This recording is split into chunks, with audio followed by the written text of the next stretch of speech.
मेरी मालकिन ने 14 साल की नौकरानी को घर पे रखा हुआ था। रात होती तो मेरी उस पे नीयत खराब होने लगती। एक रात मालकिन घर पे नहीं थी। मैं कमरे में अंधेरा किया और बेड पे उस 14 साल की लड़की के साथ। एक दिन मेरी मालकिन ने 14 साल की नौकरानी को अपने घर ले आई। रात को उसे देखते ही मेरी उस पे नीयत खराब होने लगती, मगर मालकिन के डर से मैं चुप रहता। मैं जब होश संभाला था, खुद को मालिक और मालकिन के घर पर नौकरी करते पाया था। मेरे माँ बाप दोनों ही मालकिन के बंगले में काम करते थे और वही क्वार्टर में रहते थे, क्योंकि मेरा बचपन से ही मालकिन के बंगले में ही काम करते हुए गुजरता था। लेकिन जब मैं बड़ा हुआ तो मैंने ड्राइविंग सीख ली थी, इसलिए मालकिन की गाड़ी मैं ही ड्राइविंग करता था। जब मैं 18 साल का हुआ तो माँ बाबा गांव वाले घर रहने चले गए थे और मैं अकेला ही रह गया था। लेकिन मालकिन ने मुझे कहा कि तुम परेशान ना हो, हमें अपना ही समझो। मालिक का रवैया मेरे साथ बहुत ही अच्छा था, लेकिन मालकिन बहुत ही सख्त मिजाज की थी। उनकी आदत थी कि वह तमाम नौकरों पर कड़ी नज़र रखती थी। उन दोनों की अपनी तो कोई औलाद नहीं थी, इसलिए मालकिन सारा दिन नौकरों पर चीखती चिल्लाती नजर आती थी। छुट्टी वाले दिन जब मालिक घर पे होते, तभी हमारी जान को सुकून होता था, क्योंकि वह मालकिन से कहते रहते थे, क्या तुम हर वक्त नौकरों पर चिल्लाती रहती हो? वह भी तो इंसान है, उन्हें भी एक दिन की छुट्टी दे दिया करो। फिर वह हमें इशारे से कह देते कि जाओ ऐश करो, क्योंकि मालकिन का सारा गुस्सा मालिक पर ही जाता था। वो कहती थी, आपने ही सब नौकरों को सर पे चढ़ा रखा है, मैं ना हूँ तो घर का कबाड़ा बना देते हैं आपके ये नौकर। मालिक का इशारा पाते ही हम सब खुशी खुशी घर से बाहर निकल गए थे।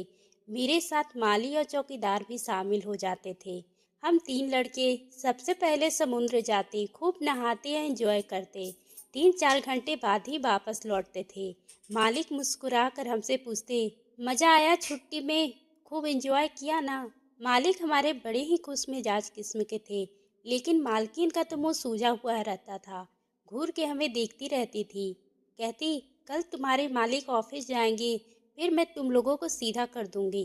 पर हर वक्त ऐसे ही गुजर रहा था, जब अचानक से मेरी जिंदगी में एक ऐसा तूफान आया कि सब कुछ उलट होकर रह गया।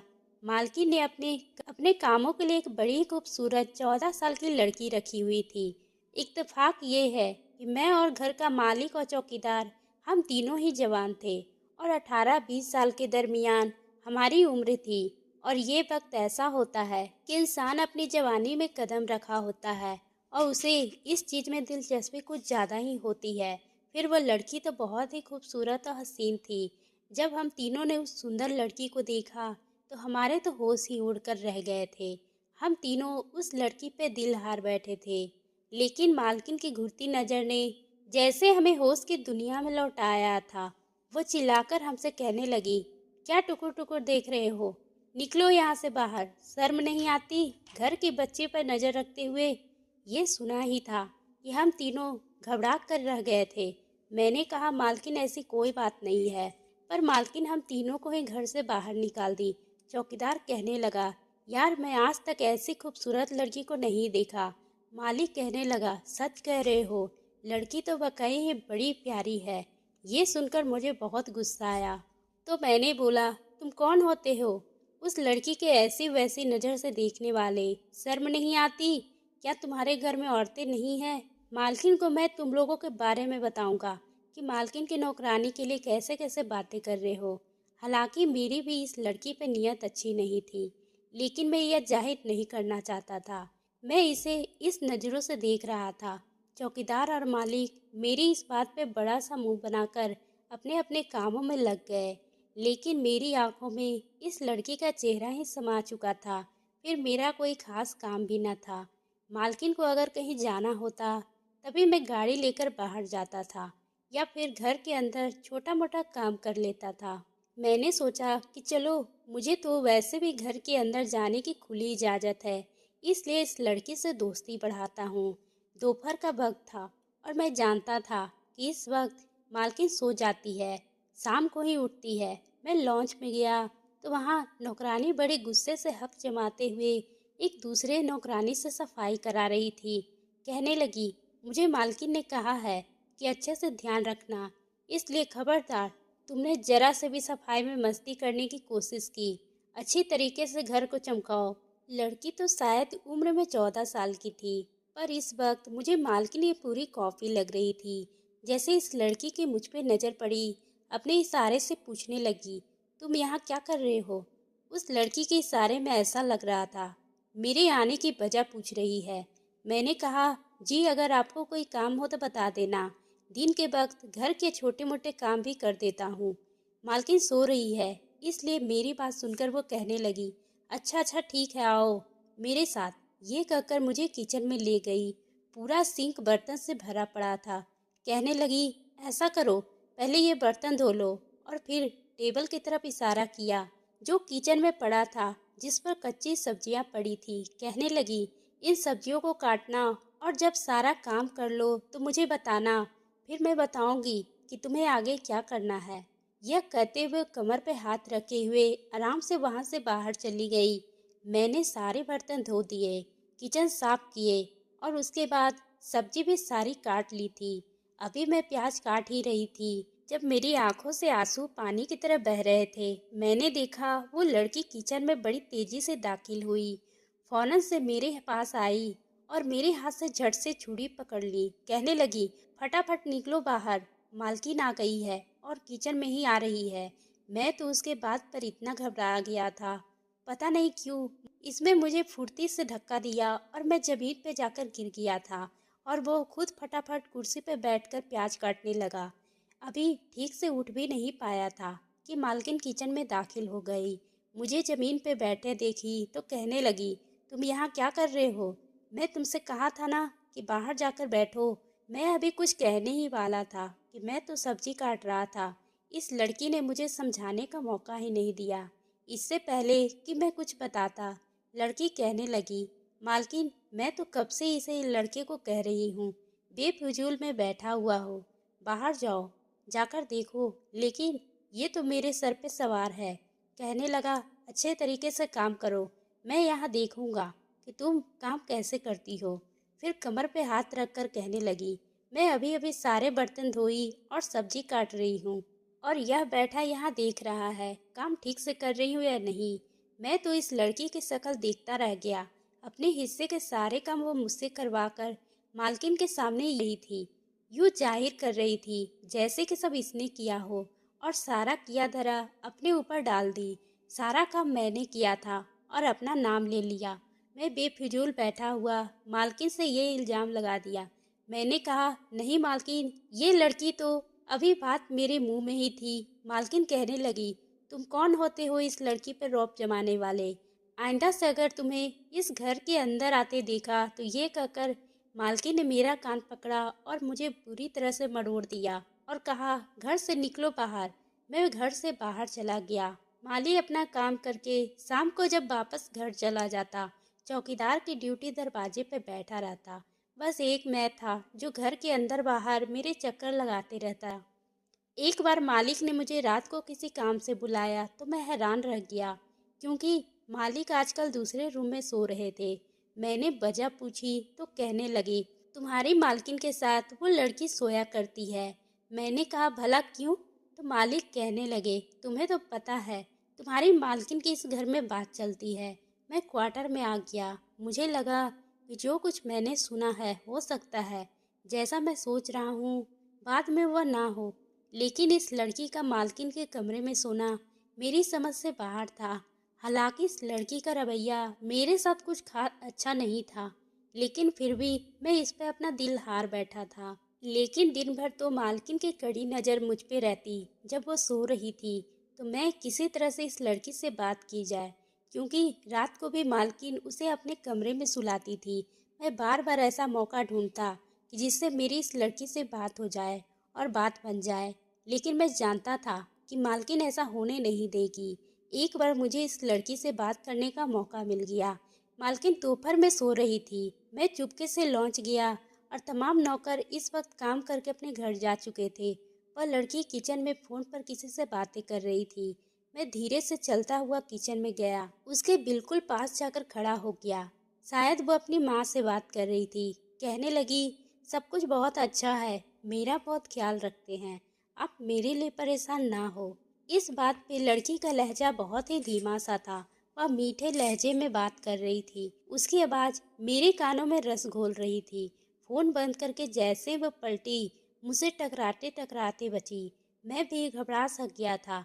मुझे अपने पास में खड़ा देखकर वो कहने लगी, तुम यहाँ क्या कर रहे हो? मैंने कहा, थोड़ा आहिस्ता बोलो, मालकिन उठ जाएगी। तो मैंने कहा, मुझे तुमसे कुछ बात। मैंने सोचा कि लगे हाथ मुझे अपनी मोहब्बत का इजहार कर देना चाहिए। मैंने कहा कि तुम मुझे अच्छी लगती हो, मैं तुमसे मोहब्बत करने लगा हूँ।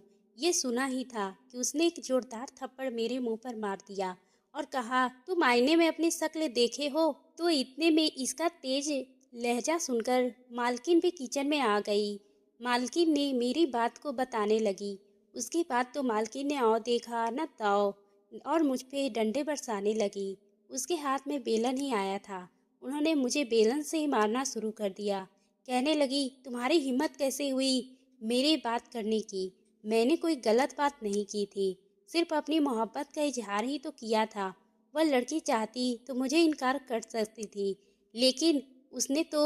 मैं लॉन से बाहर निकल गया और मेरे सर पे, मेरे चेहरे पे नील के निशान देखकर चौकीदार और माली हंसने लगे। मैं सोच चुका था कि अब मैं यहाँ नहीं रहूँगा, मैं चला जाऊँगा। मेरी बहुत बेइज्जती हो चुकी है, बल्कि मैंने सारा बचपन यहाँ गुजारा था। मालकिन मैं कैसे यहाँ उम्मीद रख सकती है कि मैं गलत हरकत करूँगा?